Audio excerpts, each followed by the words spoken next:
இருதயத்தோடும் முழு ஆத்துமாவோடும் நீயும் உன் பிள்ளைகளும் செவி கொடுத்தால், முழு இருதயத்தோடும் முழு ஆத்துமாவோடும் நீயும் உன் பிள்ளைகளும் செவி கொடுத்தால், உன் சத்தத்தை கேட்பார், இறங்குவார் உனக்கு சேர்ப்பார் உன்னை அவர் மந்தையிலே.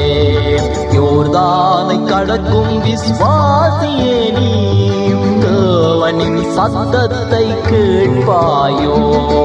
அவர் உன்னை வருந்தி அழைக்கிறாரே, ரட்சிப்பார் உன்னை நேரமிதில்.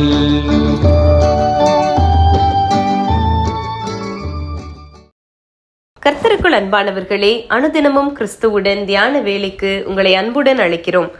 இன்றைய தியானத்திற்கான வேத வாசிப்பு பிரசங்கி 3ஆம் அதிகாரம் வசனங்கள் 15 முதல் 17 வரை, ரோமர் 2ஆம் அதிகாரம் வசனங்கள் 5 முதல் 11 வரை. தியானத்திற்கான தலைப்பு நீதி சாகாது.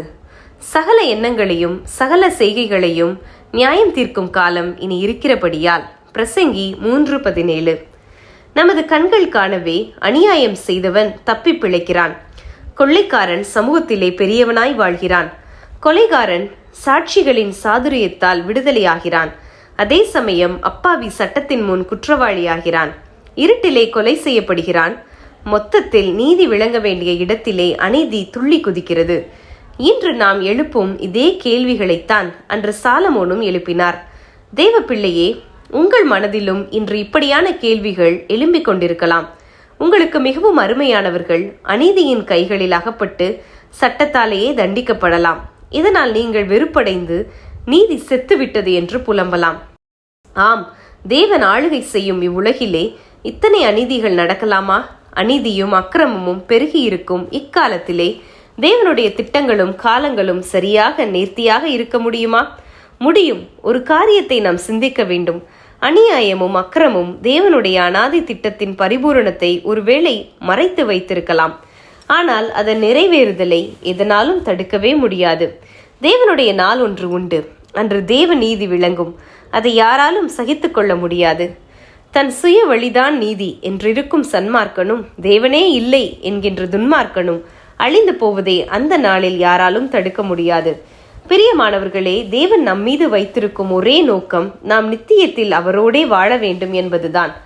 அந்த நித்தியத்தின் பெருமதிப்பில் வாழ இங்கேயே நாம் பழகிக்கொள்ள வேண்டும். எல்லாவற்றிற்கும் முடிவு உண்டு.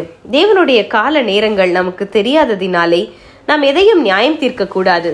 ஒவ்வொரு கிரியையையும் அந்தரங்கமான ஒவ்வொரு காரியத்தையும் நன்மையானாலும் தீமையானாலும் தேவன் நியாயத்திலே கொண்டு வருவார். பிரசங்கி 12:14.